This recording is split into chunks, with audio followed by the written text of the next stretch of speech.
This is Rachel's mother.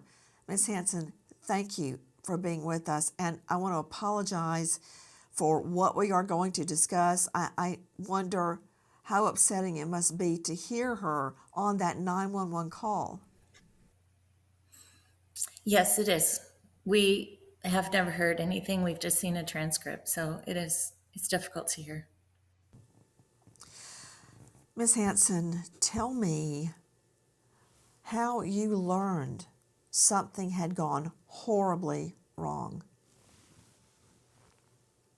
Well, I was in Indiana at the time, babysitting two of our grandchildren, and my husband called me about 10 o'clock in the morning and told me to sit down. He had to tell me some very disturbing news.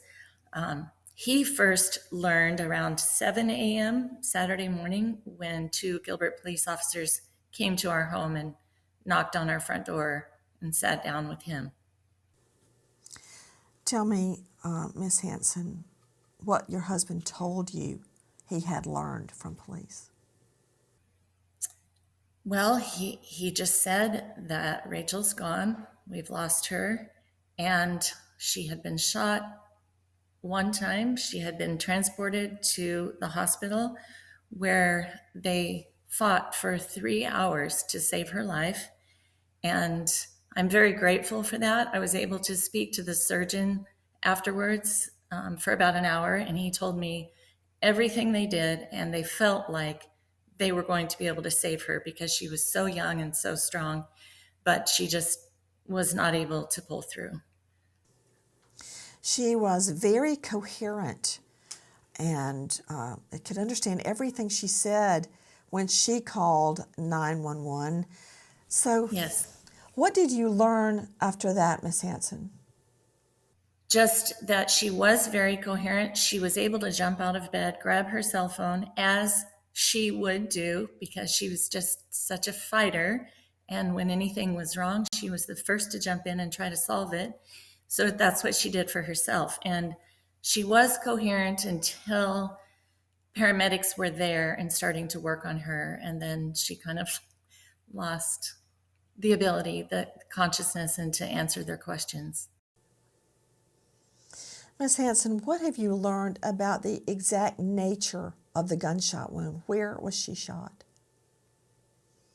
She was shot one time, and it entered her lower left abdomen and traveled through so many vital organs and arteries in her body and exited the top right shoulder.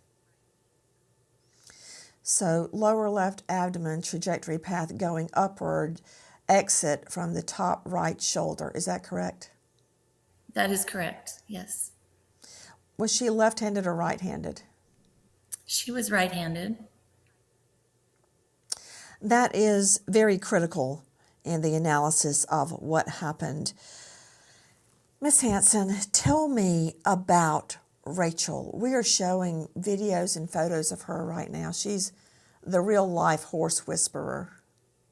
Yes, Rachel absolutely was, and it came very, very naturally to her. She came to our family when she was 6 years old as a child that had been in foster care and needed a permanent home, and we were more than willing to give that to her. So at 6 years old, she joined our family in February and was legally adopted in May. And at that time, we had sold and rehomed all of our horses from our older biological daughters who had gone to college and gotten married. And so we were kind of moving out of that. But sweet Rachel would climb up on the fence and look out at the pasture area and just long for a horse. And so knowing that's what this little girl needed to work through a lot of the trauma that she'd had, we got her a horse, and that's where it all started. And we would come downstairs early in the morning, and she would already be sitting on the back of a horse in the backyard all by herself. And she just lived on the back of whatever horse we had.